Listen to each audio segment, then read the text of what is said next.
सबको जय मसीह। प्रभु के नाम की महिमा हो। और सबको मुझे देखकर बहुत ही खुशी हो रहा है कि और एक बार ये आपके साथ में प्रभु का वचन बांटने को परमेश्वर ने सहायता किया। इसमें मैं अगर ये ब्रदर ने असेंबली को धन्यवाद देना चाहता हूँ। और जितने भी नौजवान यहाँ पर है तो प्रभु का वचन सीखने के लिए आए, आशा करता हूँ आपको ये क्लासेस लाभदायक रहा। और आज हम यूसुफ का कहानी से बातों को सीखने वाले हैं। और जैसे आपने ये गाना गाया कि ये कितने दिन की, 4 दिन की जिंदगी है, उसमें 2 दिन आपका जवानी में चला गया। तो यहाँ पर एक नौजवान के बारे में हम लोग अभी पढ़ेंगे। तो आइए हमारे साथ उत्पत्ति का 37 उसको पढ़ेंगे। और पहले 2 पदों को पढ़ेंगे, जेनेसिस 37, 1 and 2। तो यूसुफ यहाँ कितने साल का है? 17 साल का है। तो आप में से बहुत सारे लोग आसपास के उम्र में, विक्की 18 साल का है, दानियल 18 साल का है, 17 साल का है, 18, तो आसपास में ही है। और गर्ल्स में शायद आप लोगों का उम्र भी इसी नौजवान के उम्र के बराबर का है। लेकिन यूसुफ के जीवन से भी हम लोगों को सीखने के लिए बहुत कुछ है। और हम लोग सबसे पहले इनोक के बारे में देखा। इनोक परमेश्वर के साथ क्या किया? चला। और कितने साल के लिए चला? वहां पर अगर आप देखेंगे कि 360 साल वो परमेश्वर के साथ चला। उसके बाद वो स्वर्ग उठा लिया गया। तो इनोक हमें विश्वास का चाल, विश्वास में हम लोग कैसे चलते हैं वो दिखाता है। नूह के बारे में हमने देखा कि नूह कितने साल प्रचार किया। वो जहाज बनाने के लिए उसको कितना टाइम लगा? 120 साल। तो उसको बहुत देर परमेश्वर का काम को करना पड़ा। लेकिन उसके प्रचार में कितने लोग बच गए? सिर्फ अपना ही खुद का परिवार बच गया। तो प्रचारक लोगों को कभी कभी दुख होता है, प्रचार करते जाता है, लेकिन कोई प्रभु में नहीं आ रहा है। लेकिन विश्वास में ये प्रचार कर रहा है। और जो परमेश्वर ने उसको कार्य दिया था वो छोड़ा नहीं। हम लोग 1 साल, 2 साल, 3 साल बाद कुछ फल नहीं मिल रहा है, नहीं दूसरा कुछ काम कर लेंगे, नहीं होता है इस प्रकार का। नहीं, विश्वास में, काम में लगा रहा, आखिरी घड़ी तक वो काम करते गया। तो इस प्रकार नूह का विश्वास को भी हम लोग देख सकते हैं। और अब्राहम के जीवन से भी हम लोग बातें सीखे। अब्राहम को इतना बड़ा परीक्षा से गुजरना पड़ा। अपना एकलौता पुत्र को उस पहाड़ पर बलिदान करने के लिए लेके जाना पड़ा। लेकिन उसका विश्वास हटा क्या? नहीं। ऐसे कठिन परीक्षाओं में भी उसने प्रभु को नहीं छोड़ा। वो आज्ञाकारी था, विश्वास में आज्ञाकारी। और इसहाक के जीवन में भी हम लोग देखते हैं, इसहाक को भी उस वेदी पर उसको डाल दिया गया था। और अब्राहम उसका क्या करने वाला था? उसका बलि देने वाला था, लेकिन वहां हटा नहीं। तो इससे हम लोग ये भी सीखते, शायद इसहाक के मन में भी अपने बाप की तरह भी उसका विश्वास था कि चाहे मेरे साथ कुछ हो, प्रभु मेरे साथ है। मेरा पिताजी जो कर रहा है वो सही कर रहा है। वो जीवित परमेश्वर के बातों को सुनता है। और जीवित परमेश्वर के पास इतना सामर्थ्य, इतना शक्ति है कि मुर्दे को भी जिला सकता है। तो हम लोग देखते हैं कि इसहाक विश्वास का सामर्थ्य को दिखाता है, विश्वास का सामर्थ्य को वो दिखाता है। फिर याकूब के जीवन में हम लोग देखते हैं कि उसने परमेश्वर के बातों पर विश्वास किया था, परमेश्वर की बातों पर विश्वास किया। और इसलिए वो परमेश्वर का आशीर्वाद को चाहा कि परमेश्वर मेरे द्वारा अपना योजना को पूरा करे, मेरा परिवार पूरा दुनिया के लिए एक आशीष का कारण बनना चाहिए। तो ये उसका इच्छा था। और इसलिए कोई भी संकट के सामने वो झेलने के लिए तैयार था। और उसको बहुत साल लगा, वहां पर उसके मामा के घर में गया, वहां शादी करके फिर लौट के आया। फिर वहां पर कितने कठिनाइयों का सामना उसको करना पड़ा। लेकिन उसने वहां परमेश्वर को छोड़ा नहीं। और उसने जब बोला मैं 7 साल अपने ससुर जी के लिए काम करूंगा, तो बीच में भाग गया क्या? नहीं, 7 साल काम किया, और 7 साल दूसरे जो लड़की से शादी किया उसके लिए भी और 7 साल काम किया। और कितने साल वो अपने मामा के घर में था पता है? 21 ईयर्स, 21 साल वो अपने मामा के घर पे रहा। वह मामा का भेड़ बकरियों का देखभाल करते करते करते करते 21 साल वो वहां पर रहा, और जो उसने बोला था उसने वो किया। तो इसमें भी हम लोग देखते कि एक डिसिप्लिन लाइफ उसने जिया। हाँ, उसके गलतियों के वजह से उसको कुछ समस्याओं को झेलना पड़ा, समस्याओं का सामना करना पड़ा, लेकिन जब उसने वचन दिया कि मैं ऐसे ऐसे करूंगा, उसने वचन को निभाया। और अभी यूसुफ का जीवन से हम लोग देखने वाले हैं कि अपने जीवन में कभी कंप्लेन नहीं किया। कितने भी सारे संकट उसके जीवन में आए, कंप्लेन नहीं किया और कॉम्प्रोमाइज नहीं किया। अभी कॉम्प्रोमाइज का मतलब अरे थोड़ा सा ऐसा करने से चलता है, थोड़ा सा पाप हो ही जाता है, सब पाप करते हैं, थोड़ा सा हम भी कर लेंगे, उसमें क्या होता है। तो हम लोग उसको कॉम्प्रोमाइज कहते हैं। पाप के साथ मेरा, शैतान के साथ एक हम लोग अग्रीमेंट बनाते, ठीक है शैतान में इतना ही पाप करूंगा, ज्यादा नहीं कर सकता क्योंकि मेरा गवाह बिगड़ जाएगा, थोड़ा सा पाप करूंगा, किसी को पता नहीं चलेगा। तो हम लोग कॉम्प्रोमाइज करते हैं। तो इस प्रकार से यूसुफ का जीवन में कोई कॉम्प्रोमाइज नहीं है, शैतान के साथ कोई एग्रीमेंट नहीं है। जब मौका आया था उसके जीवन में पाप में गिरने के लिए, शरीर की अभिलाषाओं में गिरने के लिए, तो वो क्या किया? वहां से भाग गया। ये सारी चीजें आप पढ़ सकते हैं यूसुफ का जीवन से। लेकिन अभी यूसुफ का जीवन से कुछ चीजें हम लोग देखने वाले जो हमारा मसीह के तुलना के साथ हम लोग कर सकते हैं। यूसुफ का जीवन और प्रभु यीशु मसीह का जीवन में बहुत ही समान के चीजें घट चुके हैं, लेकिन कुछ ही चीजों को हम लोग देखने वाले हैं, और उन चीजों को ज्यादातर 37 अध्याय में 37 अध्याय में हम लोग देखने वाले। अभी यहाँ पर हम लोग देखते हैं कि 2 पद में अगर आप पढ़ेंगे तो यूसुफ वहां पर क्या कर रहा है। तो यूसुफ के कितने भाई थे? यूसुफ 11 नंबर था, उसके आगे और 10 जन थे, उसके बाद में बेन्यामीन आया। अभी बेन्यामीन यहाँ पर उसके बारे में कुछ नहीं है, लेकिन उसके बड़े भाइयों के बारे में यहाँ पर किए। वो उसके बड़े भाइयों का व्यवहार कैसा था? इस 2 पद के अनुसार कैसा था? अच्छे थे? नहीं, बुरा करने वाले, शैतान के बातों को सुनने वाले, ऐसा ये भाई लोग थे। लेकिन यहाँ पर हम लोग देख सकते हैं कि यूसुफ का कैरेक्टर कैसा है। ये बुरे भाइयों के साथ संगति नहीं रखा, उल्टा जब वहां पर देखा कि बुरा हो रहा है तो जाके उसने किसको कंप्लेन किया?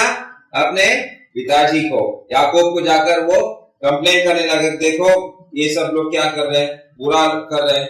तो वो परमेश्वर के बातों पर विश्वास कर रहा और बुरे संगति से दूर रहता था, परमेश्वर के साथ रहता था, परमेश्वर पर विश्वास कर रहा है और बुरे संगति से दूर। और हम लोग ये भी देखते कि वो बुरा चीजों के बारे में वो प्रकाश ला रहा है। जहां पर बुरा है वो बोल रहा है कि ये बुरा है और उसके ऊपर प्रकाश ला रहा है, मतलब ये दिखा रहा है बुरा।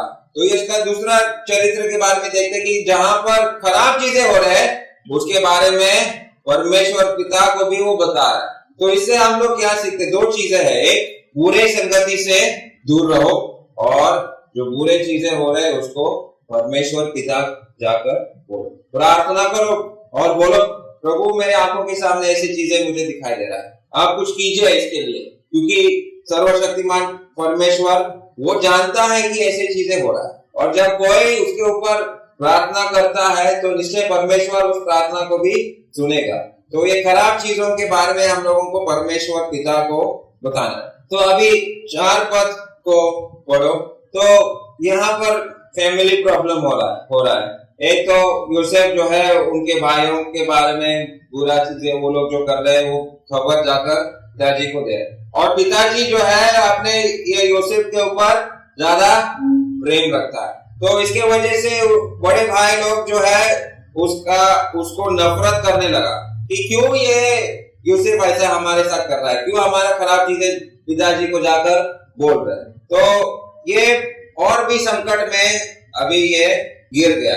लेकिन ये बात हम लोग देखना है कि परमेश्वर पिता प्रभु यीशु मसीह से भी प्रेम रखता है। और वो पद हमने पढ़ा था मत्ती 3 और 17, और एक बार पढ़ो मत्ती 3 और 17।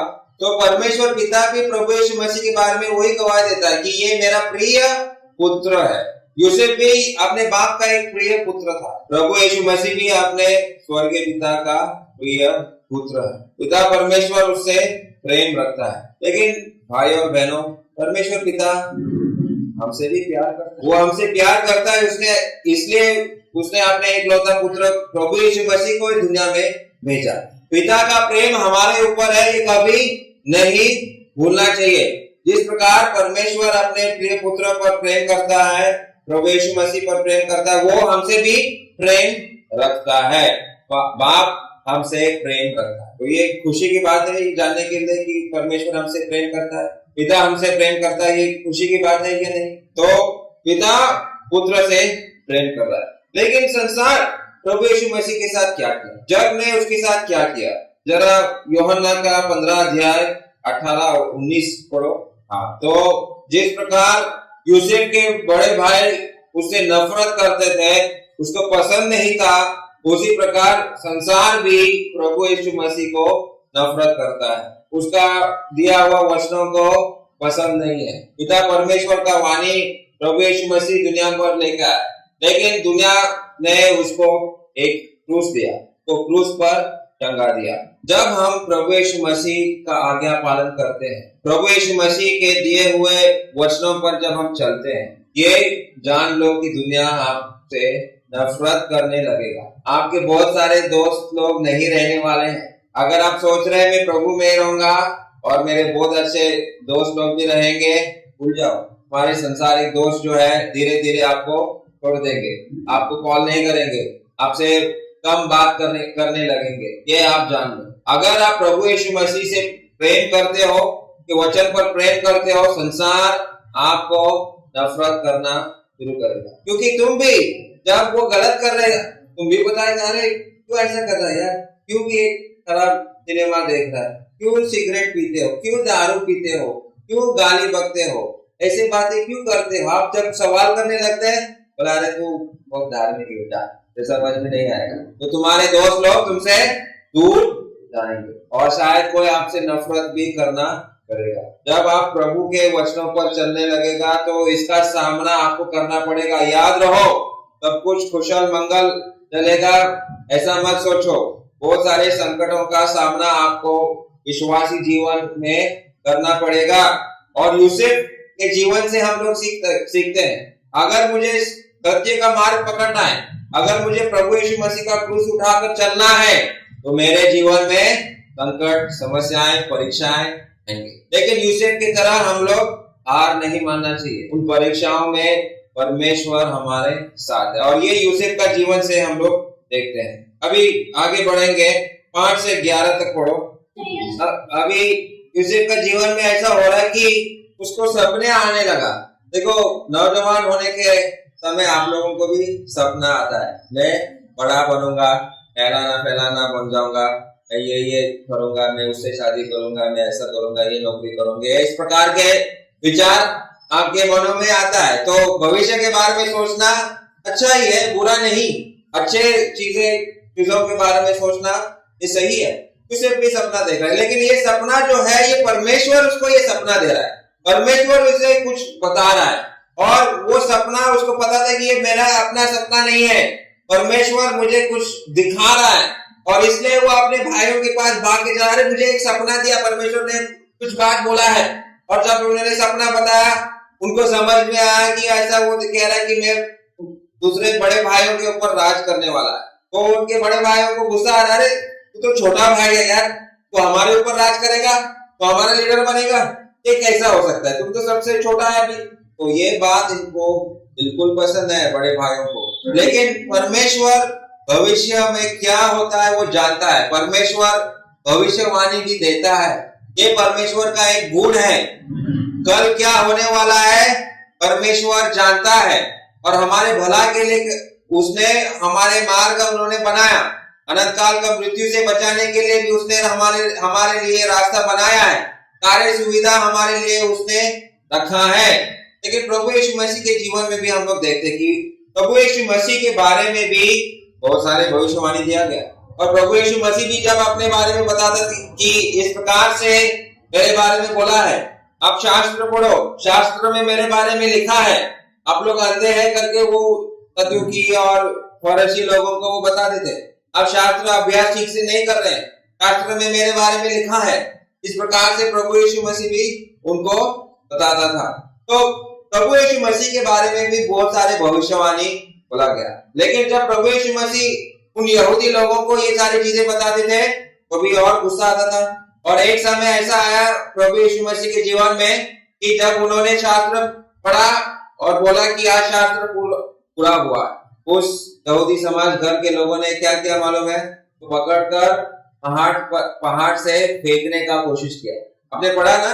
और एक जगह पर उसे बोला अब्राहम से पहला, तब उन्होंने ऐसे बोला, उनको पता चला ये अपने आप को यहोवा कह रहा है, ये तो वो काट मिस्त्री का बेटा है, तो ये कैसे यहोवा के साथ उसका तुलना अपने आप कर रहा है। और वहां पर पत्थर लेकर उसको मारने के लिए इस प्रकार का व्यवहार प्रभु यीशु मसीह के साथ भविष्यवाणी उसको दिया।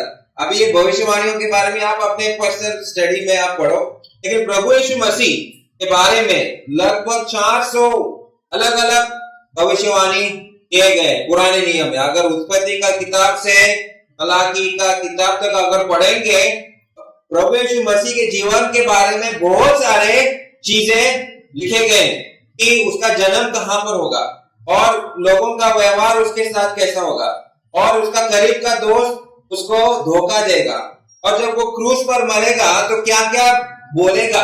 ये सारी चीजें भविष्यवाणी पुराने नियम में हुआ था। तो अभी यूसुफ का जीवन में भी भविष्यवाणी हो रहा है। तो अपने आप के बारे में देख रहा है कि वो बहुत बड़ा होने वाला है और ये बड़ा होने के बारे में इसके बड़े भाइयों को ये चीज पसंद नहीं है कि छोटा भाई बड़ा कैसा होगा, लेकिन ये परमेश्वर जो है वो जानता है कि क्या होगा। अभी इस्राएल के बारे में अभी हम देखेंगे, जो यहूदी देश आज दुनिया में जो है प्रभु यीशु मसीह पर विश्वास नहीं करते। इस्राएल भी आज भी याकूब के पुत्र है, उन्हीं के संतान है, लेकिन प्रभु यीशु मसीह पर विश्वास नहीं करते, आज भी उसको नफरत करते हैं। और अगर आप जाएंगे प्रचार करना शुरू करेंगे प्रभु यीशु मसीह के बारे में, अगर आप बात करेंगे, रास्ते के गली पर अगर आप खड़े रहेंगे, प्रचार करेंगे, प्रभु यीशु मसीह का नाम लेंगे, तो वो यहूदी आदमी जो इतना लंबा दाढ़ी रखते हैं, वो काला टोपी वगैरह पहनते हैं, तो आकर आपके गाल पर एक बोलेगा ये यीशु का नाम इधर मत। ऐसे नफरत आज भी ये लोग करते हैं। ये बड़ी दुख की बात है कि परमेश्वर के लोग, जिन्होंने परमेश्वर ने इस्तेमाल किया था, परमेश्वर उनको वचन दिया, नियम दिया, और जितने भी पुराने नियम के भविष्यवक्ता थे उन्हीं के लोगों में से थे, उन्हीं का भाषा बोलने वाला, उन्हीं के देश में रहने वाला, लेकिन आज वो उन भविष्यवक्ताओं को भी पढ़ते नहीं, उनको मानता नहीं, कुछ नहीं करते और उल्टा प्रभु यीशु मसीह को नफरत करते हैं। लेकिन जो सपना इसने देखा, यूसुफ ने देखा कि उसके भाई लोग एक दिन आकर उसको प्रणाम करेंगे, उसके चरणों पर गिरेंगे, तो इस्राएल देश के बारे में भी है। और एक दिन ऐसा आएगा कि दुनिया के सारे लोग, सिर्फ इस्राएल, दुनिया के सारे लोग प्रभु यीशु मसीह सामने घुटना टेकेंगे। इस वचन को पढ़ो, रोमी 11 अध्याय 25 और 26।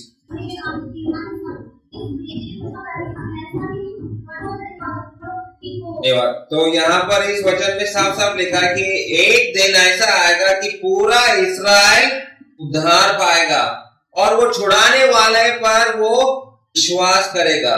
और वो छुड़ाने वाला कौन है? प्रभु यीशु मसीह है। और ये यूसुफ के जीवन में से हम लोग साफ साफ सीखते हैं कि यूसुफ उस छुड़ाने वाले पर विश्वास करता था, आने वाला उद्धारकर्ता पर ये विश्वास करता था, मसीहा पर वो विश्वास करता था।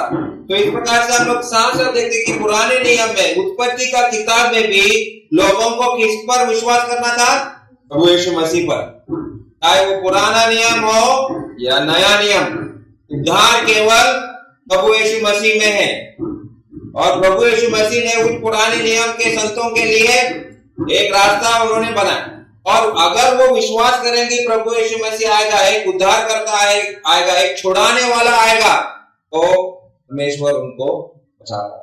ये यूसुफ का जीवन का ये मुख्य बात है कि वो आने वाले उद्धार करता पर विश्वास करता था, इसलिए वो जो कुछ भी करता था परमेश्वर के भय में, परमेश्वर के डर में वो करता था। तो ये पूरे अध्याय को पढ़ने के लिए अभी हमारे पास समय नहीं है, लेकिन अभी यूसुफ का जीवन को समझने का कोशिश करो। अगर आप इस 37 अध्याय को अगर आप पढ़ेंगे, उत्पत्ति का 37 अध्याय को, तो वहां पर आप लोगों को देखने को मिलेगा कि उसको हिट दिया गया, उसके भाइयों ने उसको पकड़ के मारा और तब में उसको यहाँ पर इतने रुपए के लिए बेचा, इतने रुपए के लिए भेजा, हिट दिया उसको। 28 पद को पढ़ो। इतने 30 चांदी के टुकड़ों के लिए उसको हिट दिया। कि प्रभु यीशु मसीह को इस्करियोत यहूदा ने इसको कितने रुपए के लिए बेचा? 30 चांदी के सिक्कों, और यहाँ पर 20, मतलब रुपए के लिए उसको हिट दिया गया। प्रभु यीशु मसीह को भी धोखा देने के लिए इस्करियोत यहूदा ने भी इस प्रकार से प्रभु यीशु मसीह को हिट दिया और उसको मारने के लिए उसको दे दिया। तो जिस प्रकार प्रभु यीशु मसीह के साथ व्यवहार किया यूसुफ के जीवन में भी हम लोग देखते कि उसी प्रकार से हो रहा था। और जो कुछ भी यूसुफ का जीवन के साथ हो रहा है वो बिल्कुल प्रभु यीशु मसीह के है। लेकिन हम लोग जानते हैं कि अंत में क्या हुआ कि पोटीफर का घर में जाकर काम करने लगा, और वो उस अध्याय को पढ़ने के लिए टाइम नहीं, लेकिन वहां पर आप देखेंगे कि अध्याय 39 में अगर आप जाएंगे वहां पर आप देख सकते हैं कि पोटीफर के घर पे वो काम कर रहा है, और पोटीफर का जो भी है के ऊपर गलत नजर रख रहा था। पोटीफर का भी एक दिन जब उसको अकेला देखा तो उसको कहा, लेकिन जब वो बुलाया तो उसने क्या किया, वहां पर यूसुफ ने क्या किया, आ गया। पता था कि उसको अकेले पोटीफर के बीवी के साथ रहना अच्छा नहीं। ये पाप किसके विरुद्ध में है? उसने बोला परमेश्वर के विरुद्ध में। ये पद को जरा पढ़ो, 12 को पढ़ो, 39 वर्स 12। ठीक है, तो वहां पर वो अपने वस्त्र को छोड़कर ही, इस प्रकार से अगर आप किसी लोभ में, किसी शरीर के अभिलाषा में अगर आप गिरने का देख रहे कि ये यहाँ पर मैं गिर सकता हूँ, यहाँ से क्या करना है, पर ऐसा सुपर स्पिरिचुअल मत बनो। अरे मैं कितना प्रार्थना करता हूँ, अभी 2 घंटा प्रार्थना करके आया, मैं 3 महीना अभी बाइबल स्टडी करके आया, मैं अभी बहुत ही स्पिरिचुअली स्ट्रांग, कुछ भी करे मैं प्रभु के लिए हमेशा खड़ा रहूंगा। जिस दिन इस प्रकार से तुम सोचने लगोगे ना, एक दिन आप जाएगी। भी ऐसा मत सोच। वो ऐसे बड़े प्रचारकों को भी आपने इसी अवस्था में, इसी तरीके से मत सोचो हो ही करेगा। और यहाँ पर मुख्य बात यह है कि 39 और 21 पढ़ो। तो जेल गया, इस कारण जेल में भी परमेश्वर उसके संग था। ये हम लोगों को सीखना कि कितना भी बड़ा संकट होने दो, कितना भी बड़ा परीक्षा हो, वो के साथ, वो हमको कभी नहीं छोड़ेगा। मैं छोड़ देता हूँ, मैं भूल जाता हूँ, प्रभु मेरे साथ है, इसलिए मैं पाप में रहता हूँ। कभी नहीं भूलना चाहिए कि प्रभु समय हमारे साथ है। और एक बात हम लोग देखते हैं उसका से कि 40 अध्याय और उसका पद को पढ़ो। तो यहाँ देखते हैं कि जब उत्तर देश का राजा को सपना आया, सपने का अर्थ बताने के लिए कोई नहीं था, और तो जो भी उसके पास आता था, अगर बोलता था हमारा एक सपना हुआ रात को, ये सपने का अर्थ हमको पता नहीं, तो यूसुफ बोलता था अरे परमेश्वर तो सपनों का अर्थ है, अगर परमेश्वर आपको सपना दिया उसका अर्थ भी वो देगा। वही बात है कि जब भी ऐसा उसको मौका मिलता था तो परमेश्वर के बारे में वो बोलता था। उस समय वो परमेश्वर को निमा था। आपके जीवन में भी जब भी कुछ बात ऐसा आया कि लोग आपका बड़ा भला बोल रहा है, ऐसा कुछ अच्छा आपके बारे में, हमेशा याद करो परमेश्वर को महिमा मिलना चाहिए। उसमें कुछ है, कुछ भी नहीं हूं, मैं कचरा हूं। कुछ हुआ, कुछ भला हुआ है परमेश्वर ने किया। तो आपने कुछ सीखा है, यहाँ पर पवित्र आत्मा ने आपको सिखाया, मैंने नहीं सीखा। परमेश्वर को सब समय महिमा मिलना चाहिए। इसका याद हमेशा आपको करना। और यूसुफ भी, ये नौजवान, परमेश्वर को महिमा देता गया और इस प्रकार से वो पोटीफर के घर से फिर जेल में, जब जेल का जो मुख्य आदमी था उसने पहचाना कि ये यूसुफ जो बहुत ही अच्छा आदमी है, उसको बहुत सारे जिम्मेदारी उसको दिया। उसके बाद जब राजा को सपना आया, राजा का सपने का अर्थ को यूसुफ ने ही बताया। पर हम लोग देखते हैं कि अंत में यूसुफ कहाँ पहुंचता है? राजमहल में पहुंच गया। और वहां पर हम लोग देखते हैं कि एक दिन कनान देश में जब बोलते काल हुआ, वहां पर उसके 10 भाई लोग मिस्र देश, तो उस मिस्र देश से के लिए के सामने घुटना टेकना पड़ा। उसका सपना प्रकार से परमेश्वर ने जो भविष्यवाणी दिया है वो भविष्यवाणी को पूरा भी करता है। तो प्रभु यीशु मसीह के बारे में जो भी भविष्यवाणी अभी बाकी है, जो होना बाकी है, एक दिन पूरा होने वाला है। प्रश्न ये है कि क्या मैं भविष्यवाणी पर विश्वास करूंगा, मैं प्रभु यीशु मसीह पर विश्वास करूंगा। मैं जानता हूं कि प्रभु यीशु मसीह ही दुनिया का उद्धार करता है। ये जरा समझने का कोशिश करो। हर देश जमाने का सुपर पावर है। प्रकार से आज अमेरिका देश सुपर पावर है। अमेरिका जैसा ताकतवर इस दुनिया में कोई नहीं है। अगर अमेरिका एक जगह पर है और बाकी के पूरा दुनिया जो एक जगह पर है, अमेरिका अकेले वो दुनिया के साथ लड़ कर सकता है और कर सकता है पूरे दुनिया को। इतना शक्ति है अमेरिका के पास। हमारे देश के लोग भी जाकर अमेरिका से करते हैं, फिर अमेरिका के साथ दुश्मनी लेना चाहते हैं। इसी प्रकार हर देश जमाने में सुपर पावर है। अमीर देश, ताकतवर देश, तो सबसे ताकतवर देश में तो राजा उसके ऊपर है।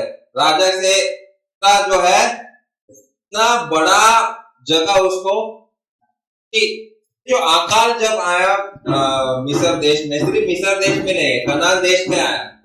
और ऐसा लिखा कि उस जमाने पूरे दुनिया के जो भी आसपास में रहते थे, ये जगह में भी अकाल आया।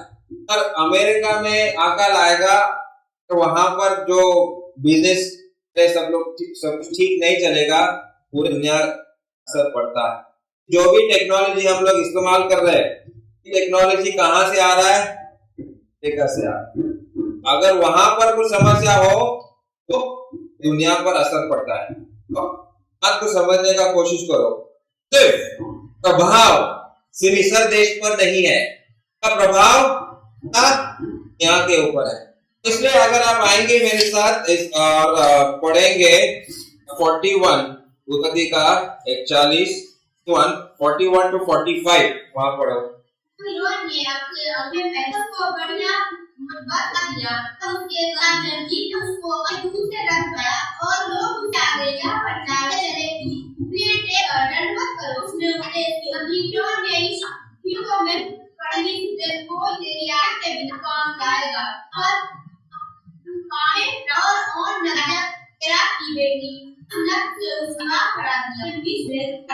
तो क्या देखते हैं?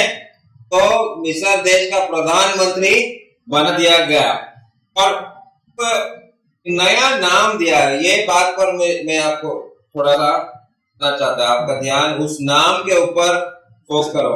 ज़ेफनेत वर्ष 45 में वो नाम दिया ज़ेफनेत।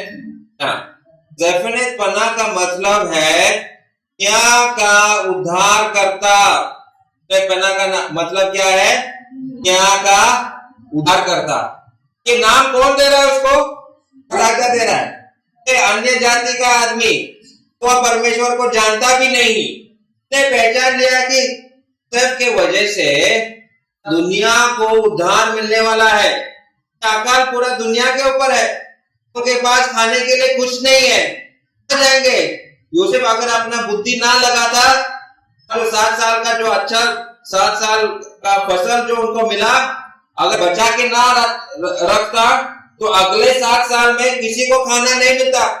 क्या होता? लाखों लोग थे, भूख से नहीं है तो लाखों लोग मर जाते थे।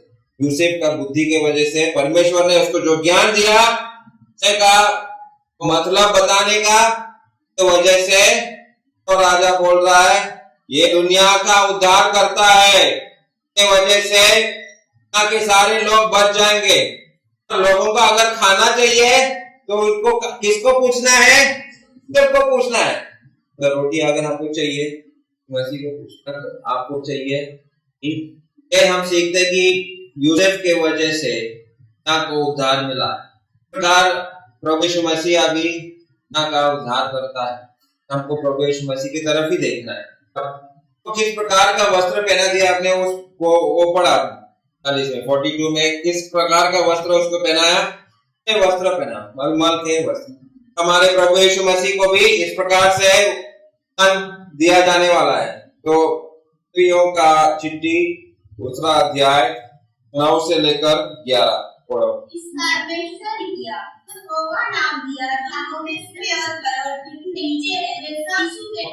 तब उसके सामने देखेंगे यीशु मसीह के सामने सब लोग घुटना टेकेंगे। उसके सामने तो उसके भाई लोग घुटना नहीं टेके, पूरा दुनिया को के सामने घुटना टेकना पड़ा। यूसुफ ही तो आया, यूसुफ ने उस जमाने के दुनिया को हार दिया आया। यही हम लोग देखते कि ये छुड़ाने वाला उद्धारकर्ता के बारे में नियम में एक फोटो दिखा रहा था कि हम लोग को दुनिया का उद्धार करता हमने ये देख लिया। प्रभु यीशु मसीह के सामने सब लोग घुटना टेकने वाले। अभी और बात को हम लोग देखेंगे उत्पत्ति अध्याय में हम लोग आएंगे। हम लोग आखिरी अध्याय तक पहुंच गए। इस प्रकार हम लोग कहते हैं कि उत्पत्ति का किताब को थोड़ा सा हम लोगों ने देखा। पूरा उत्पत्ति का किताब आपको पढ़ना पड़ेगा, लेकिन मुख्य बातों को मुख्य विषयों को आपने देखा। और क्या हुआ? यूसुफ अभी बूढ़ा हो गया, उसके भाई लोग भी सारे वो बूढ़े बन गए। उनके भाई लोगों ने सोचा रहे हमने तो बहुत बुरा किया उसके साथ, ने तो अच्छा आदमी है, ने बहुत ही बुरा किया जब वो छोटा था। पद को पढ़ो 20 पद को पढ़ो 19 और 20 पढ़ो 19 और 20। यूसुफ ने यहाँ पर भी अंत में परमेश्वर को महिमा दिया। तो वहां पर कह रहा है आपने मेरे बारे में बुरा सोचा, परमेश्वर ने उस बुराई का उपयोग करके अभी बुरा को परमेश्वर जो बुरा हमारे ऊपर होता है से भी परमेश्वर कुछ अच्छा कर सकता है। इस प्रकार से हम लोग देखते हैं कि परमेश्वर जो है का राज चलता है, वो दुनिया का मालिक है, कोशिश करता है कि उसका कार्य को समाप्त करने के लिए एक उद्धार करता है। ये शैतान को पता था, शैतान का कोशिश था कि यूसुफ को हम लोग खत्म कर देंगे तो उद्धार ना मिले, संकट देंगे, यूसुफ हार जाना चाहिए, ईश्वर के ऊपर भरोसा छोड़ देना चाहिए। परमेश्वर ने उसका रक्षा किया, परमेश्वर उसको कभी छोड़ा नहीं। परमेश्वर ने जो भविष्यवाणी उसको दिया था, परमेश्वर ने उस भविष्यवाणी को भी पूरा किया। तो बुरा उसके साथ हुआ, उसे ईश्वर कुछ अच्छा बहुत ही अद्भुत किया उसने। प्रश्न मैं आपके साथ छोड़ना चाहता हूँ, आप लोग ऐसा बनने के लिए तैयार, आप अपने जीवन को ईश्वर के हाथों में समर्पित करेंगे प्रकार से यूसुफ ने किया। कोई भी परीक्षा आने दो मेरे जीवन में, कोई संकट आने दो, चाहे लोग कुछ भी बोले, चाहे मुझे मार खाना पड़ेगा प्रभु यीशु मसीह के लिए, मुझे जेल जाना पड़ेगा, मैं यीशु मसीह पर विश्वास करूंगा, छोड़ूंगा नहीं, विश्वास रखूंगा। इस संकट के समय से भी ईश्वर कुछ अच्छा कुछ भला निकालने वाला है। परमेश्वर का ही राज चल रहा है। सोचते कि ये लोग राज कर रहे हैं, तुम्हारा बुरा करेंगे, ईश्वर का राज चल रहा है। आप अपने जीवन को समर्पित करेंगे और आपका उपयोग भी करेंगे, में हो, देश में हो, शायद परमेश्वर आपको कहाँ विदेश भी लेके जाएंगे हम नहीं जानते, कहां पर भी जाए परमेश्वर को छोड़ना नहीं। यूसुफ उसके भाइयों ने उसको पकड़कर मारा, गड्ढे में डाल दिया, परमेश्वर को छोड़ा नहीं। पोतीफर के घर में था, अच्छा खाने को वगैरह मिल रहा था, परमेश्वर को उसके संकट उसके जीवन में के अभिलाषाएं भी आए, तो उसको गलत काम करने के लिए था, ईश्वर को राजमहल पहुंचा, घर में काम करा, तो उसने परमेश्वर को अगर खुश है, सब अच्छा है, बहुत पैसा पानी बन गया, परमेश्वर से इतना सोच। अगर परमेश्वर आपको आशीर्वाद दे, आप बहुत अमीर बने, में भी आप परमेश्वर को कभी नहीं भूल चाहिए। कौन सा भी अवस्था हो, कहीं पे भी हो, जेल में हो या सुख में हो, भी परमेश्वर को मैं पर समाप्त करता हूँ। धन्यवाद देता हूँ अगर ब्रदर में असेंबली को जिन्होंने हमको बुलाया, आप लोगों ने हमारी अच्छा किया, इसलिए सबको धन्यवाद देना चाहता हूँ। जिन्होंने खाना बनाया, जिन्होंने हमारा चाय लेकर आया, जो कुछ भी आपने हमारे लिए किया, आपको बहुत बहुत थैंक यू। प्रभु नाम की महिमा।